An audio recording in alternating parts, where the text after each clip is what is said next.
విజయవాడలో పేలుడు కలకలం సృష్టించింది. సుందరయ్య నగర్లోని పద్మారావు ఇంట్లో పెద్ద శబ్దంతో పేలుడు సంభవించింది. కంప్యూటర్ ఆన్ చేయడంతోటే ఒక్కసారిగా శబ్దంతో పాటు పెద్ద ఎత్తున మంటలు ఎగిసిపడ్డాయి. పేలుడు దాటికి ఇంట్లోని వస్తువులతో పాటు పార్కింగ్ లో ఉన్న కార్, పక్కనున్న 4 ఇళ్లు పాక్షికంగా ధ్వంసమయ్యాయి. ఈ ఘటనలో పద్మారావుతో పాటు పని మనిషి జోష్నకు గాయాలయ్యాయి. వీరిని సమీపంలోని ఆసుపత్రికి తరలించారు. భారీ పేలుడుతో స్థానికులు భయభ్రాంతులకు గురయ్యారు. గ్యాస్ సిలిండర్ లీక్ అవుతున్న సమయంలో కంప్యూటర్ ఆన్ చేయడంతో షార్ట్ సర్క్యూట్ జరిగి మంటలు ఎగసిపడినట్లు భావిస్తున్నారు. ఘటనా స్థలాన్ని టీడీపీ నేత బోండా ఉమా సందర్శించారు.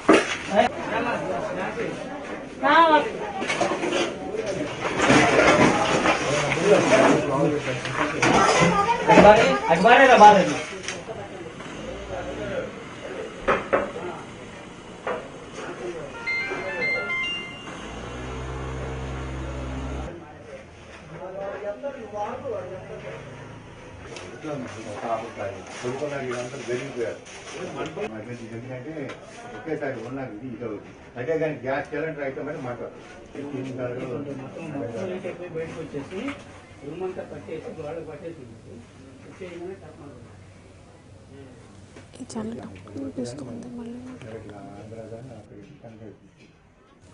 చిన్నగా వినిపిస్తుంది.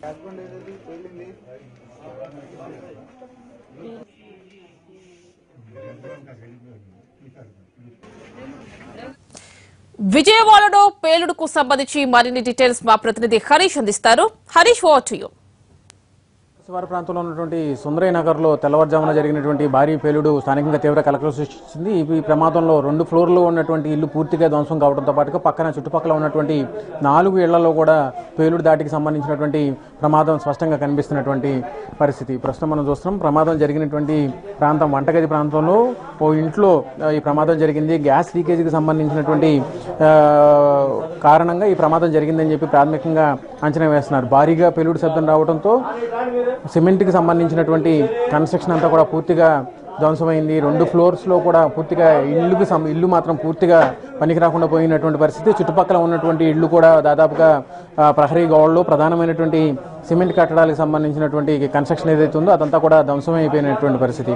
ప్రమాదంలో ఎవరు కూడా ప్రాణాలకి ఎటువంటి నష్టం లేకపోయినప్పటికీ కూడా ప్రాథమికంగా కొంత గాయాలతో ఆసుపత్రిలో చికిత్స పొందుతున్నారు. ప్రధానంగా చూస్తే కనుక తెల్లవారుజామున ఇంట్లో గ్యాస్ లీకేజీ జరిగింది. గ్యాస్ లీకేజీకి సంబంధించినటువంటి గ్యాస్ సిలిండర్ నుంచి వచ్చేటువంటి పైప్ ఏదైతే ఉందో ఆ పైపు కన్నాలు పట్టడం, ఆ కన్నాలు పట్టిన దాంట్లోంచి గ్యాస్ లీకేజ్ కావడం, గ్యాస్ లీకేజ్ అవుతున్నటువంటి విషయాన్ని గుర్తించకుండా స్థానికంగా నివాసం ఉంటున్న వారు ఎవరైతే ఉన్నారో వాళ్ళు పొద్దున్నే లేచిన తర్వాత స్విచ్ వేయడం, ఆ స్విచ్కి మంటలు అంటుకున్నాయని చెప్పి కూడా ప్రాథమికంగా భావిస్తున్నటువంటి పరిస్థితి. దీంతో కొంత అలడజడి వాతావరణం అయితే స్పష్టంగా కనిపించింది. ఇది దాదాపుగా చుట్టుపక్కల ఉన్నటువంటి 200 కిలోమీటర్ల వరకు కూడా పేలుడికి సంబంధించినటువంటి శబ్దం రావటం, ఆ తర్వాత 4 నుంచి 5 ఇళ్ళు వరకు కూడా పూర్తిగా ధ్వంసమైనటువంటి పరిస్థితి. పక్కనే ఉన్నటువంటి ఇళ్లకు కూడా ఈ ప్రమాదానికి సంబంధించినటువంటి ధాటికి కన్స్ట్రక్షన్ ఏదైతే సిమెంట్కి సంబంధించినటువంటి కన్స్ట్రక్షన్ ఏదైతే ఉందో అదంతా కూడా పూర్తిగా ధ్వంసమైపోయినటువంటి పరిస్థితి. ప్రాణాలకి నష్టం లేకపోయినప్పటికీ కూడా ఆర్థికంగా మాత్రం కన్స్ట్రక్షన్ పూర్తిగా డెమాలిష్ కావడం, పూర్తిగా ధ్వంసం కావడంతో స్థానికంగా తీవ్ర కలకలం రేపినటువంటి పరిస్థితి. ప్రాణాలకి చేతపట్టుకుని కూడా స్థానికులంతా కూడా భయాందోళనకి వ్యక్తం చేసినటువంటి పరిస్థితి. రోడ్డు మీద ఉన్నటువంటి ఇళ్ళు, వాహనాలు కూడా పూర్తిగా ధ్వంసమయ్యాయి. వాహనాలకు సంబంధించినటువంటి పార్ట్స్ కూడా పేలిపోయినటువంటి పరిస్థితి. ఏ వాహనాలకు సంబంధించినటువంటి టైర్లు కూడా పేలిపోయినటువంటి పరిస్థితి మనకు కనిపిస్తుంది. చుట్టుపక్కల ఉన్నటువంటి వాతావరణ పరిస్థితులు మనం చూస్తున్నాం. ఇల్లు కూడా ఇంటికి ఎదురుగుండా ఉన్నటువంటి ఇండ్లు చుట్టుపక్కల ఉన్నటువంటి ఇళ్ళు కూడా పూర్తిగా ధ్వంసమైపోయాయి.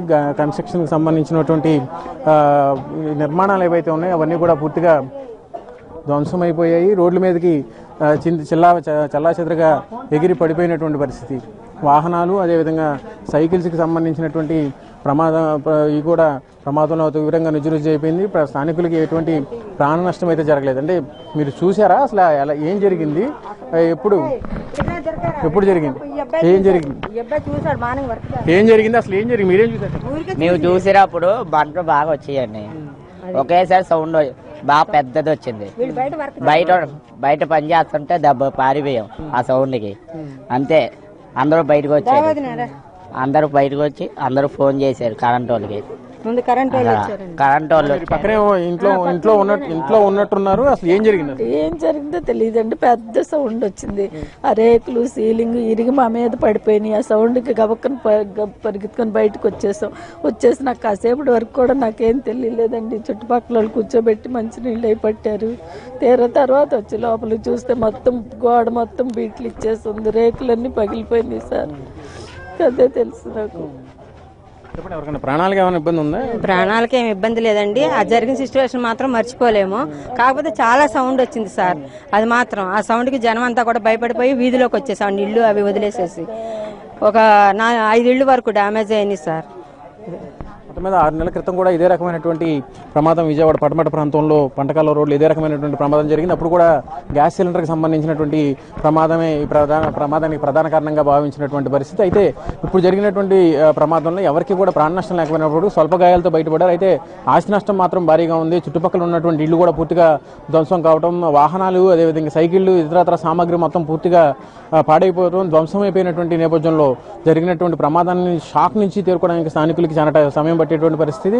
ఉదయం ఇంకా పూర్తిగా నిద్ర కూడా లేవకముందే పూర్తిగా నిద్రమత్తులో ఉండగానే ఈ ప్రమాదం జరగడంతో అందరూ కూడా కొంత భయాందోళనకు గురయ్యారు. అయితే తర్వాత ఎవరికి ప్రాణ నష్టం లేదని చెప్పి తెలిసిన తర్వాత ఊహించిన రీతిలో జరిగినటువంటి ప్రమాదం మీద ప్రస్తుతం పోలీసులు అదేవిధంగా రెవెన్యూ శాఖకు సంబంధించినటువంటి అధికారులు కూడా దర్యాప్తు చేస్తున్నారు. కెమెరా పర్సన్ లింగారెడ్డితో హరీష్ ఎన్టీవీ.